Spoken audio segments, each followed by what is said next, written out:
বলেন কোন মানুষ যদি ইচ্ছা করে কাউকে মেরে ফেলে তার প্রথম শাস্তি হবে জাহান্নাম। 2 নম্বরে চিরকাল সে সেখানে থাকবে। 3 নম্বরে ওয়াগাদিবাল্লাহু আলাই, আল্লাহ নিজে তার উপরে রেগে থাকবেন। 4 নম্বরে ওয়াআদ্দা লাহু আযাবান আযীমা, যন্ত্রণাদায়ক শাস্তি তার জন্য আল্লাহ রেডি করে রাখবেন। বলেন নাউযুবিল্লাহ। এটা হযরতে হাবিলের কথা, কাবিলের না। কলা, কাবিল বলল ইন্নামা, আমি এর একটু আগেই মনে হয় 20 মিনিট আগেই বলেছি, ইন্নার পরে মা যুক্ত হলে বাংলা অর্থ কি দাঁড়ায়? না, এ কোন জায়গায় বাস করছে? আপনি এখনই যদি 20 মিনিট এটা ভুলে যান তে বাড়ি যেয়ে তো সব খেয়ে ফেলবেন। মেনে চলে এই মানুষটাই আমার সাথে জান্নাতে থাকবে, আর যারা আমাকে জানার পরেও অস্বীকার করে নফসের গোলামি করবে এই মানুষগুলোই আবা, এরাই জাহান্নামের অধিবাসী। আল্লাহ আমাদের হেফাজত করুন, আমিন। মানানো আয়াত 1500 বছর আগে নাজিল করে হেজেন নবীজি পর্যন্ত শুনিয়েছেন তার উম্মতদেরকে। এখনো নবীর আমরা যারা ওয়ারিস আপনাদেরকে এইটাই শোনাচ্ছি। একটাও বানিয়ের ভেতরে বলি নাই যে শিক্ষাগুলো বলছি সব আমার পড়ে আসা। আমি যতগুলো তাফসীরের সাথে মিলিয়ে আমার মাথার ভেতরে ঢুকিয়েছি ওইটাই ডেলিভারি দিচ্ছি। কাবিল ওই সময় বলেছে, তোর কারণে আমার কোরবানি কবুল হয়নি, তোর কারণে দেশের মানুষ আমারে দেখতে পারে না, এত ভালো হওয়ার দরকার কি? তুই এত ভালো ভালো কাজে আঞ্জাম দিস কোন কারণে? তোরই মেরে ফেলবো, তাহলে তার কাজে করতে পারবি না। আল্লাহ পাক বলে ক্বালা ইন্নামা ইয়াতাকাব্বালুল্লাহু মিনাল মুত্তাকিন। এটা কাবিলের কথা, এটা হযরতে হাবিলের কথা, কাবিলের না। ক্বালা, কাবিল বলল ইন্নামা, আমি এর একটু আগেই মনে হয় 20 মিনিট আগেই বলেছি, ইন্নার পরে মা যুক্ত হলে বাংলা অর্থ কি দাঁড়ায়? না, এ কোন জায়গায় বাস করছে? আপনি এখনই যদি 20 মিনিট এটা ভুলে যান তে বাড়ি যেয়ে তো সব খেয়ে ফেলবেন। এটা আমি পড়েছিলাম সেই যখন হেদায়েতের নাহু পড়ি, ওই 2000 সালে হবে। সেই পড়া আমার এখনো মনে আছে। আর আপনি 24 মিনিটের কথা মনে থাকছে না মানে? ইন্না বা আন্নার পরে এটা সারা জীবন মনে রাখবেন। কোরআন এরকম হাজারো বার আছে, একটা জানলেই আপনার সারা জীবন সব জায়গায় মেলাতে পারবেন। ইন্না বা আন্নার পরে যদি মা আসে বাংলা অর্থ দাঁড়ায় একমাত্র, কেবলমাত্র, শুধুমাত্র, হবেই হবে, এইটাই, এটাই। এরকম 99টা অর্থ আছে এই শব্দটার, আমরা একটা ধরি, একমাত্র। ইন্নামা, হযরতে হাবিল ডাক দিয়ে বলেছে, ভাই কাবিল, আপনার চরিত্র ভালো না, আপনি আল্লাহর বিধান না মেনে আমাকেই মেরে ফেলতে চান, আপনার কোরবানি কবুল হয়নি, তাই আপনি কান খাড়া করে শোনেন, একমাত্র কোরবানি কবুল করে থাকেন মহান আল্লাহ, শুধুমাত্র যারা তাকওয়াবান মুত্তাকি তাদেরটা। তা আপনি মুত্তাকি হতে পারেননি, এই জন্যে তো আপনারটা এখনো পড়ে আছে, কবুল হয়নি। আর ওই দোষ আপনি আমার উপরে চাপিয়ে আমাকে মেরে ফেলতে চান। আল্লাহ রাব্বুল আলামিন বলেন, লাইম বাসাত্তা ইলাইয়া ইয়াদাকা লিতাকতুলানি মা আনা বিবাসিতি ইয়াদিয়া ইলাইকা লিয়াকতুলাক। এই অবস্থায় কাবিল কি করেছিল? হাবিল, আমরা যেহেতু এখন বাংলাদেশে, আমার এই আয়াত পড়ার পরে মনে হয় হাবিলের ওই পর্যায়ে আমরা আছি। এই কথা বলছে না? আর কিছু মানুষ অলরেডি কাবিলের ভাইরা ভাই হয়ে গেছে। আমরা ওই কাবিলদেরকে বলতে চাই, লাইম বাসাত্তা ইলাইয়া ইয়াদাকা, যদি আপনার হাত আপনি প্রসারিত করেন, আপনার অস্ত্র আপনি তোলেন, আপনার ক্ষমতাকে আপনি ব্যবহার করেন আমাকে মেরে ফেলার জন্যে, আমার দিকে অগ্রসর হওয়ার জন্যে, আল্লাহ পাক বলেন কাবিল যেটা, হাবিল যেটা বলেছিল, তোমাদেরকে আমি আদেশ দিলাম তোমরা ওইটা বলবা। যেহেতু দুনিয়াটা থাকার জায়গা না, এই জন্য আমি নিজে থেকেই বলছি আপনারাও করবেন। এদিয়া ইলাইকা লিয়াকতুলাক, যদি আপনি আমাকে মেরেও ফেলতে চান, আমার ক্ষতি করতে চান, মিথ্যা মামলা দিতে চান, অতর্কিত হামলা করে আমার জীবন নাশ করতে চান, আমি কিন্তু আপনার দিকে হাত বাড়াবো না। ইন্নী আখাফুল্লাহ রাব্বাল আলামিন, অবশ্যই আমি ভয় করি মহান রব্বুল ইজ্জাত ওয়াল জালালকে। এরপরে আপনাদের সান্ত্বনার বাণী একটা শোনাতে চাই, যেহেতু সাতক্ষীরা এটা বেশি হবে আগামীতে আরো। ওই যে কাবিলের ভাইরা ভাই তো এখনো আছে। ইন্নী উরিদু আন তাবুআ বিইসমি ওয়া ইসমিকা ফাতাকুনা মিন আসহাবিন নার ওয়া যালিকা জাযাউজ যালিমিন। রব্বুল আলামিন বলেন, কাবিল হাবিল ওই দিন বলেছিল, ভাই আপনি যদি সত্যি ইচ্ছা করে এগুলো আমার সাথে করেন, পরিবারে, সমাজে, রাষ্ট্রে, আন্তর্জাতিক মহলে আমাদেরকে যদি শুধু কালার করতে চান, এ বাংলাদেশে বহু হাবিলকে আজ আমরা দেখতে পাচ্ছি। হাবিল হয়তো নেই কিন্তু তার প্রেতাত্মা আছে, কাবিল হয়তো নেই কিন্তু কাবিলের প্রেতাত্মা আছে। আমি নাম ধরেই বলছি, কাবিলের প্রেতাত্মা বাংলাদেশে ঝিনাইদহ রাশেদ খান নামে একটা লোক আছে না, এটা কাবিলের প্রেতাত্মা। কাবিলের সাথে ওর জীবনের মিল আছে। যে যাই করুক না কেন, একটা গোষ্ঠীর ওপরে দোষটা চাপিয়ে নিজেকে ভালো সাজায়, এটা কাবিলের গুণ। আপনি দেখেন সারা বাংলাদেশে যেখানে যা হবে, এই লোকটা সর্বপ্রথম মুখ খোলে যে একটা দলের ওপরে দোষটা চাপিয়ে দাও। আপনি কিন্তু নিজেও জানেন যে এই দোষ, এই দোষের সাথে এই দলের কোনো সম্পর্ক নেই, কিন্তু তাকে কালার করার জন্য আপনি উঠে পড়ে লেগেছেন। যেই জাতি যেই কাজ করে না, তার উপরে যদি কেউ ওইটা চাপিয়ে তাকে জাতির সামনে কালার করে দেয়, হয়তো সাময়িক কিছু মনে করছেন না, আল্লাহ বলেন কি হবে, আং তাবুআ বিইসমি ওয়া ইসমিকা। হাবিল বলেছিল, ভাই কাবিল, আমি চাই আপনি আমার উপরে জুলুম করে, অত্যাচার করে, অতর্কিত হামলা করে আমাকে মেরে ফেলার মাধ্যমে যে পাপ হবে, এই পাপটা আপনি বহন করেন। আর আমাকে মেরে ফেললে যেহেতু আমি নিরপরাধ, কারণ একটা মানুষকে মেরে ফেললে অন্যায়ভাবে সেই লোকটা জান্নাত পাবে, কিন্তু যেই লোকটা মেরে ফেলেছে তার চারটা শাস্তি। তার প্রথম শাস্তি হবে জাহান্নাম। এটা সূরা নিসার 93 নম্বর আয়াতে আছে, অমাইয়াকুল মুমিনা মুতাআম্মিদান ফাজাযাউহু জাহান্নাম খালিদান ফিহা। আল্লাহ পাক বলেন, কোন মানুষ যদি ইচ্ছা করে কাউকে মেরে ফেলে, তার প্রথম শাস্তি হবে জাহান্নাম। 2 নম্বরে চিরকাল সে সেখানে থাকবে। 3 নম্বরে ওয়াগাদিবাল্লাহু আলাই, আল্লাহ নিজে তার উপরে রেগে থাকবেন। 4 নম্বরে ওয়াআদ্দা লাহু আযাবান আযীমা, যন্ত্রণাদায়ক শাস্তি তার জন্য আল্লাহ রেডি করে রাখবেন। বলেন নাউজুবিল্লাহ।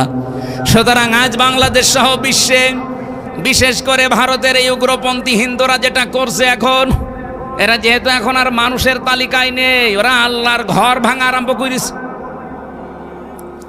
নিরীহ মুসলমানদের বাড়িতে আগুন লাগিয়ে লুটপাট করে মনে হচ্ছে একেবারে ধ্বংসযজ্ঞ চালাচ্ছে, মহা উৎসব শুরু হয়ে গেছে। মানুষ যখন জুলুম করতে করতে তার সীমা ছাড়িয়ে যায়, তার বরাতে তার কপালে 2টা জিনিস লিখিত হয়ে যায়।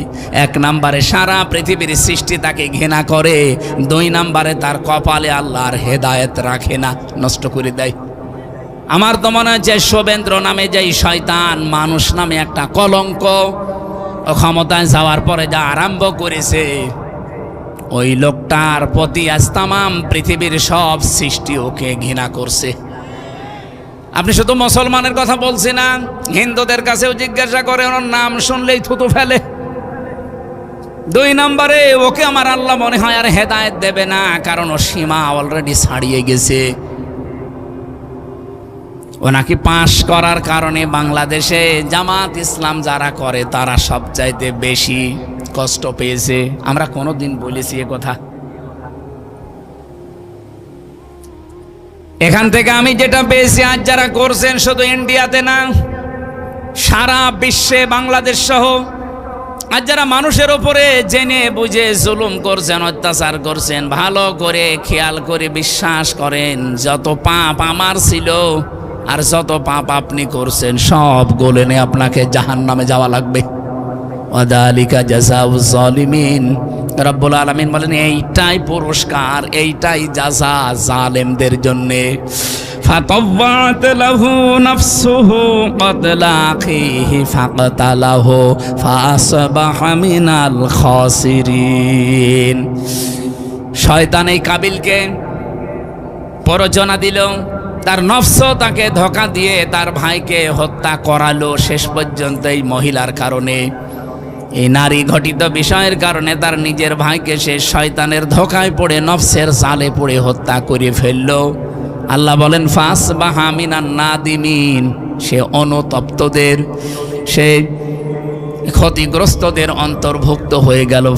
ফাসবাহা মিনাল খাসিরিন। আজ আমি বাংলাদেশের সাথে আয়াতটা মিলিয়ে বহু মানুষের জীবনের সাথে আজকে মিল খুঁজে পাচ্ছি। যেহেতু রেকর্ড হচ্ছে সারা বাংলাদেশে যাবে, আমি শুধু ইঙ্গিতগুলো দিলাম। আপনাদের যাদের বিবেক আছে এখান থেকে কোরআনের এই শিক্ষাটা নিয়ে বাকি জীবন চালাবেন। আল্লাহ তৌফিক দেন, বলেন আমিন। আগামীর এই 4 দিন পরে যে কোরবানি, এই 5 দিন পরে যে কোরবানি, এটা শুধুমাত্র গরু জবাই করে খেয়ে ফেললেই কোরবানি আদায় হবে তা না। এখান থেকে যদি আপনি সত্যি মুত্তাকির জীবন গঠন করার সিদ্ধান্ত নিতে না পারেন, আল্লাহর কসম মানুষের উপরে জুলুম করব না, জুলুম হতে দেব না, এরকম জীবন তৈরি করতে যদি সচেষ্ট না হন, 1000টা গরু কোরবানি দিলেও কবুল হবে না। কারণ ইন্নার পরে মা আছে। কথা বলেন ঠিক কিনা? আল্লাহ আমি সহ যারা এবার কোরবানি দিচ্ছে, আগামীর বাংলাদেশ আমাদের এই কোরবানির শিক্ষা অনুযায়ী তৈরি করার তৌফিক দাও। নিজে অন্যায় এখন আর জেনে শুনে করব না, কেউ অন্যায় করতে গেলে আমি হতেও দেব না। এইটার নাম ছিল কোরবানি। এই কোরবানি যদি আজ বাংলাদেশে এই জিলহজ মাসের 10, 11, 12 তারিখে যেটা দিয়ে যাবে আমরা যদি সত্যিই নিতে পারতাম, রব্বুল আলামিন বলেন আমার প্রতিটি নবীজিকে দিয়ে বলাচ্ছেন কুল্লু উম্মতি ইয়াদখুলুনাল জান্নাহ, আমার প্রতিটি উম্মত জান্নাতে যাবে ইল্লা মান আবা, শুধু আবা বাদ দিয়ে। সাহাবীরা প্রশ্ন করলেন হে নবী আবা কাকে বলে? আল্লাহর নবী বলেন যারা আমার কোরআনের ব্যাখ্যা, আমার হাদিসের ব্যাখ্যা শোনার পরে যারা মেনে চলে, এই মানুষটাই আমার সাথে জান্নাতে থাকবে। আর যারা আমাকে জানার পরেও অস্বীকার করে নফসের গোলামি করবে, এই মানুষগুলোই আবা, এরাই জাহান্নামের অধিবাসী। আল্লাহ আমাদের হেফাজত করুন, আমিন। তাকওয়া অর্জন করার মাধ্যমে আগামীর এই কোরবানি আমরা যেন কবুল করিয়ে বাংলাদেশ একটা বসবাসের যোগ্য বাংলাদেশ গড়ে তুলতে পারি। আমার জেলখানায় লিখিত যে 8টা বই, তার ভেতরে এইটা একটা, সৃষ্টি জগৎ নিয়ে আমি লিখেছি। শিক্ষিত মানুষরা নিয়েন, কাজে লাগবে, অনেক তথ্য দেওয়া আছে এর ভেতরে। ও অ্যাক্সিডেন্ট করেছে আপনাদের এই মাহফিলে আসতে গিয়ে, কি নাম যেন ওনার? তয়েবুর রহমান। সম্মানিতা মা বোনেরা, অনেকে টাকা দিতে পারেননি, আপনারা যদি দিতে চান এই মাহফিলের খরচের জন্য পৌঁছিয়ে দেবেন। এখন তো আর রাত 12টা বাজে, আর হবে না। আল্লাহুম্মা আমিন। রব্বানা আতিনা ফিদ দুনিয়া হাসানা ওয়া ফিল আখিরাতি হাসানা ওয়া কিনা আযাবান নার ওয়া আদখিলনাল জান্নাতা মাআল আবরার ইয়া আজিজ ইয়া গফফার ইয়া রাব্বাল আলামিন। আল্লাহ তাআলা ইন্নামা ইয়াতাকাব্বালুল্লাহু মিনাল মুত্তাকিন, এই আয়াত অনুযায়ী আমরা নিজেরা বুঝে ফেলেছি যে মুত্তাকি হওয়া ছাড়া কোনো কিছুই তোমার দরবারে কবুল হওয়া সম্ভব না। কাঙ্ক্ষিত মানের মুত্তাকি হওয়ার তৌফিক আমাদেরকে দান করো আল্লাহ। সাতক্ষীরা জেলার তালা হাজরাকাঠি এলাকার মানুষেরা কোরআনে কারিমের এই সন্ধ্যের আয়োজনে আঞ্জাম দিয়েছে। যত মানুষে প্রচণ্ড গরমে এসে কষ্ট করে এই খোলা ময়দানে বসে আছে, আল্লাহ আমাদেরকে খালি হাতে ফেরত দিও না। কোরআনের ইজ্জতে আমাদের জীবনের অভাব অনটন দূর করে দাও। আমাদের স্বভাব চরিত্রগুলো মুহাম্মদ রাসূলুল্লাহর মতো বানিয়ে দাও। এ জেলায় যাদের অভাব আছে আল্লাহ তুমি জীবনের অভাবগুলো কোরআনের বরকতে দূর করে দাও। তোমার নবী জানিয়েছেন মা আনজালনা আলাইকাল কোরআন লিতাশকা, তোমার আয়াত যে কোরআন যেখানে থাকে সেখানে অভাব থাকে না, জুলুম অত্যাচার নির্যাতন থাকে না। আল্লাহ কোরআনকে 56,000 বর্গ মাইলের জন্য কায়েম করে দাও। এ মাহফিলের সওয়াবগুলো নবীজির রওজায় পৌঁছিয়ে দাও। যত কষ্ট স্বীকার করেছে তোমার বান্দা বান্দিরা, দূর দূরান্ত থেকে আসতে গিয়ে তোমার এক বান্দা অ্যাক্সিডেন্ট করেছে, আল্লাহ তাকে শেফায়ে কামেলা আছেলা দান করো। আল্লাহ বিদেশে আছে কত মানুষ নিজেদের হালাল কর্মজীবনের জন্য শ্রম দিচ্ছে বিদেশের মাটিতে, রক্ত ঘামানো পয়সাগুলো কোরআন প্রসারে তারাও দিয়েছে, তাদেরকে বিদেশের মাটিতে সহি সালামতে রাখো। আবার বাবা মার সন্তান আবার বাবা মার করে সহি সালামতে আল্লাহ ফিরিয়ে দাও। জেনে বুঝে আমরা যারা এই জমিনে দিন কায়েমের জন্য চেষ্টা করছি, আল্লাহ তাদেরকে তুমি রোগ মুক্ত রাখো। যারা এখনো বোঝে নাই বিষয়গুলো, দিন কায়েম করা ফরজ, এটা তাদেরকেও বোঝার সুযোগ করে দাও। আল্লাহ জামাত ইসলামী বাংলাদেশের এক ভাই ক্যান্সারে আক্রান্ত, যে রোগের কোনো অ্যান্সার এখনো পর্যন্ত তৈরি হয়নি, কিন্তু সব কিছুর অ্যান্সার তো তুমি, শেফায়ে কামেলা আজেলা নসিব করে দাও। রব্বানা হাব লানা মিন আজওয়াজিনা ওয়া যুররিয়াতিনা কুররাতা আ'য়ুনিন ওয়াজআলনা লিল মুত্তাকিনা ইমামা। আমি সহ অনেকে অসুস্থ আছি, আমাদের শেফায়ে কামেলা আজেলা নসিব করো। প্রশাসনের যে ভাইগুলো আজকে দায়িত্ব পালন করেছে, আল্লাহ প্রশাসনের ওপরে তোমার খাস রহমত নাসিল করো। সততার সাথে ইখলাসের সাথে দায়িত্ব পালন করার তৌফিক দাও। দেশটা কন্ট্রোলের বাইরে চলে যাচ্ছে। আল্লাহ তাআলা কি কঠিন অবস্থা আজকে খুলনাতে, এক জায়গাতে ধর্ষককে গুলি করে কয়েকজন, 3 জন শুনলাম মারা গেছে। চট্টগ্রামে একজন, রামিসার যে হত্যাকারী সে এখন জেলে আছে। মানুষের কোনো গ্যারান্টি নেই দেশে এখন কি পরিবেশ তৈরি হয়ে গেল। আল্লাহ তুমি আমাদের এই দেশটাকে তোমার আইন দিয়ে নিরাপত্তা দিয়ে দাও। সম্মানিত মা বোনদেরকে খাদিজার মতো আয়েশার মতো বানাও, যে যেখান থেকে এই মাহফিলের জন্য শ্রম দিলে কষ্ট করলো, আল্লাহ তাদেরকে কবুল করো। যার মাধ্যমে এসেছি মতিয়ার রহমান ভাই, তোমার এক যুবক বান্দা, আল্লাহ তোমার এই যুবককে তুমি কবুল করো।